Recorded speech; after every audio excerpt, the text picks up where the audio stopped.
Ladies and gentlemen, forgiveness isn't about forgetting the pain or excusing what was wrong. It's about choosing peace over resentment and joy over bitterness.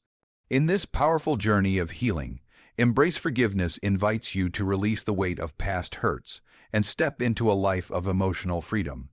True forgiveness transforms the heart, renews relationships, and restores inner calm.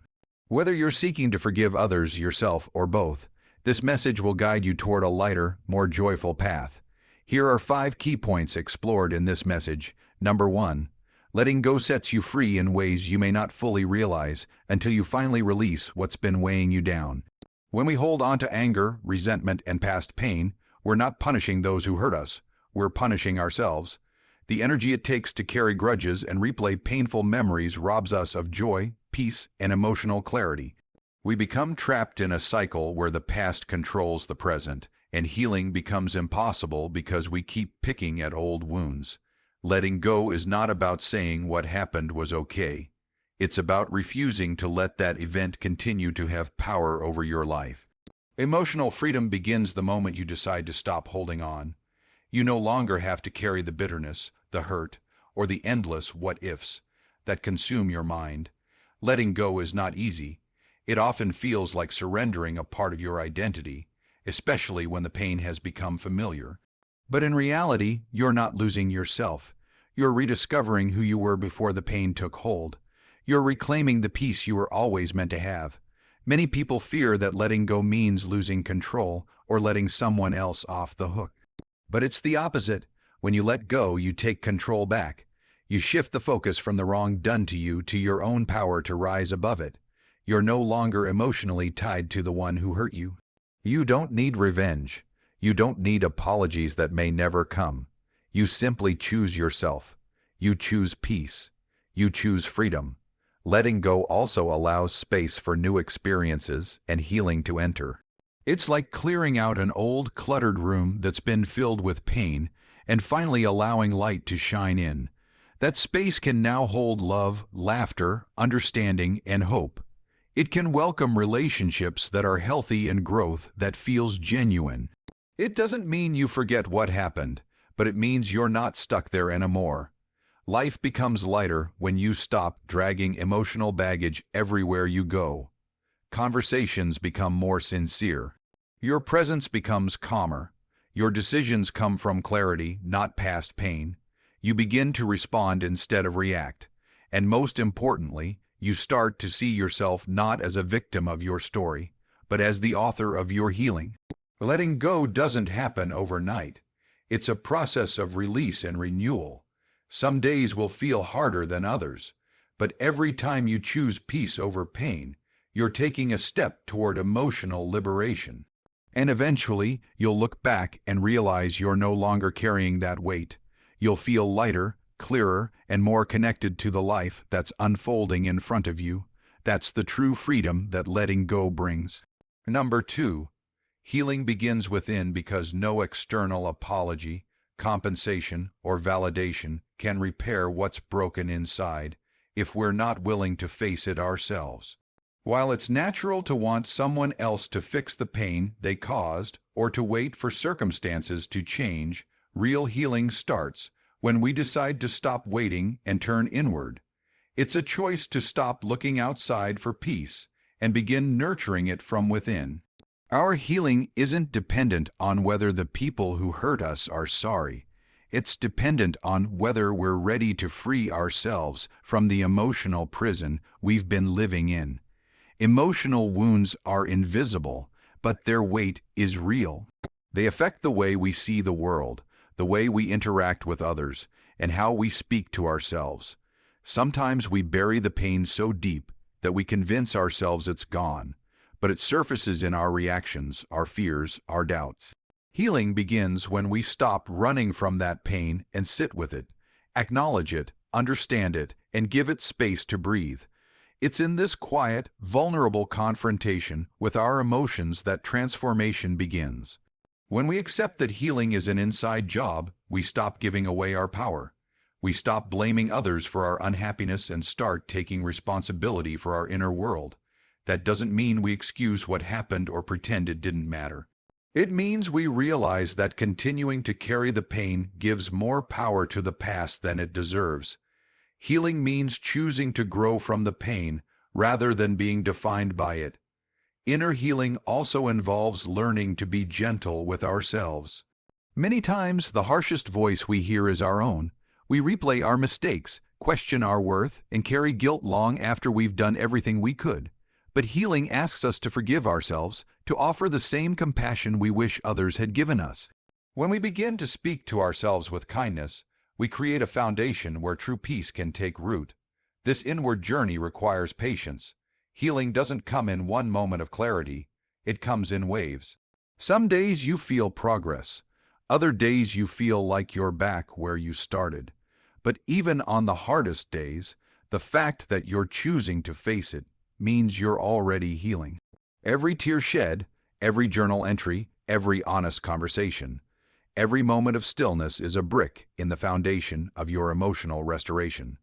As you heal within, the outside begins to shift as well. Your relationships improve because you no longer seek others to fill your void. You attract peace because you carry it within. You find strength in your scars instead of shame. And eventually, you realize that the person you became through the process is wiser, stronger, and more compassionate than you were before. That's the beauty of healing. It begins within, but it transforms everything around you. Number 3.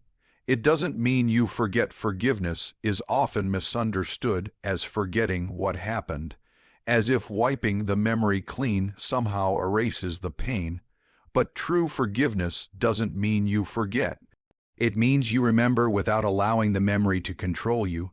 The hurt may still exist, the scar may still be visible, but forgiveness is the conscious choice to no longer be defined or ruled by that pain. You can acknowledge what happened, learn from it, and still decide to let go of the bitterness attached to it. Remembering is part of healing. Forgetting would mean ignoring your growth, your strength, and the lessons the experience brought you. You don't forget the betrayal, the loss, or the words that broke you, but you don't carry them like open wounds anymore. You carry them like healed marks that remind you of your journey, your resilience, and your ability to rise. The goal isn't to forget the story, but to no longer live inside the chapter that hurt you the most. Forgiveness allows you to look back without feeling stuck. It gives you the freedom to move forward while honoring your truth. It's not about pretending it didn't matter or acting like it didn't affect you. It did, but you're choosing to take away its power. You're choosing peace over poison. You're choosing to protect your heart from being consumed by anger, even if the memory remains. In fact, remembering can serve as wisdom. It teaches you boundaries, self-worth, and what you will or will not accept in the future. It helps you recognize patterns, understand your emotions, and grow emotionally. But the difference lies in how you hold that memory. Are you holding it with grace or with rage? Are you using it as a weapon against yourself or as a tool for growth? It also doesn't mean that forgiveness demands reconciliation. You can forgive someone and still choose not to let them back into your life. You can forgive a situation and still walk away from it for good. Forgetting is not a requirement to release pain, letting go is.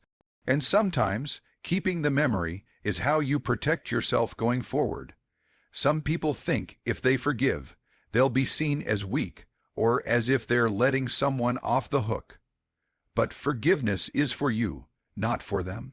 It's about finding peace in your own heart, even when the situation was unfair or deeply painful. It's not about erasing the past, it's about not giving it the ability to dictate your present or future. You don't have to forget what happened, but you do have to stop reliving it. Stop letting it define your worth, your mood, your relationships, or your dreams. Let it be a part of your past, not the center of your identity. Remember it, grow from it, and carry on, not with bitterness, but with strength and clarity. Because forgiveness isn't about erasing memory, it's about rewriting the meaning you attach to it. Number 4. Forgiveness restores relationships because it opens the door to healing, communication, and reconnection. When people hurt each other, whether through words, actions, or neglect, the natural response is often distance, silence, or resentment. But those reactions, while understandable, build walls instead of bridges. Forgiveness is the key that starts to take those walls down. It creates space for empathy, understanding, and the possibility of rebuilding what was broken. No relationship is perfect, and conflict is inevitable. But when forgiveness is present, relationships don't have to end at the point of pain. They can grow from it. At the heart of every meaningful relationship is trust, and when that trust is damaged, it's easy to believe the connection is lost forever. But forgiveness has the power to renew trust, not by erasing the past, but by creating a new foundation. It allows both sides to acknowledge the hurt, take responsibility, and choose to move forward with honesty and care. That process doesn't happen instantly, and it doesn't mean everything goes back to the way it was. Instead, forgiveness offers the chance to create something stronger, something rooted in grace, maturity, and deeper mutual respect. Forgiveness doesn't mean you're ignoring the wrong. It means you're choosing to value the relationship more than the need to be right or hold on to pain. You're choosing connection over conflict, and that decision has the power to transform not only the other person, but also yourself. When you forgive, you become more open, more compassionate, and more emotionally available. You model humility and strength, both of which invite others to do the same. That's how relationships begin to heal, when both people feel safe enough to be vulnerable again. There are times when both parties are willing to forgive and grow, and in those cases, relationships can become even closer than they were before.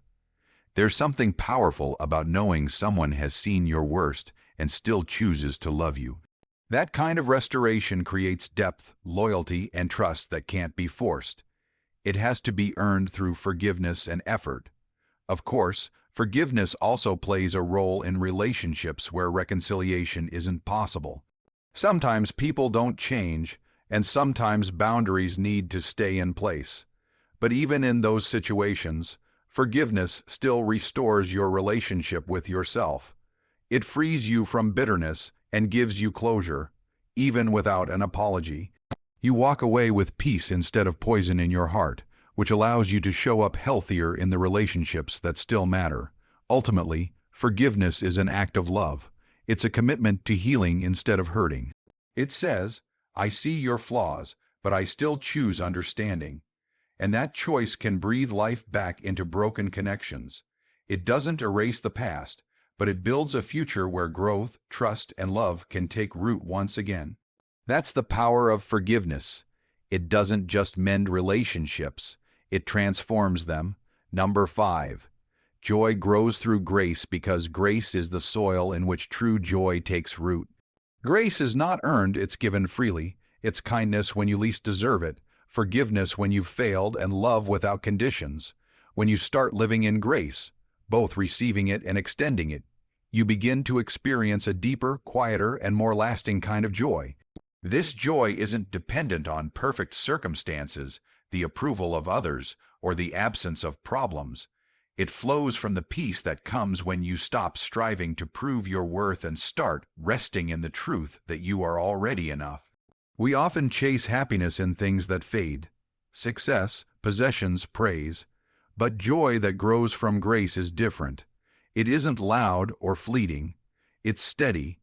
It comes from knowing that even in your brokenness, you are still loved. Even in your mistakes, you can begin again. Grace allows you to embrace your imperfections without shame and to find joy not because everything is perfect, but because you've chosen to live with an open, forgiving heart. When you offer grace to others, that joy multiplies. There's a powerful shift that happens when you choose to let go of judgment, bitterness, or resentment and instead extend compassion. It softens your heart and makes space for deeper connections. Instead of holding people to impossible standards or replaying their failures, grace reminds you that we're all learning, all growing, and all deserving of kindness.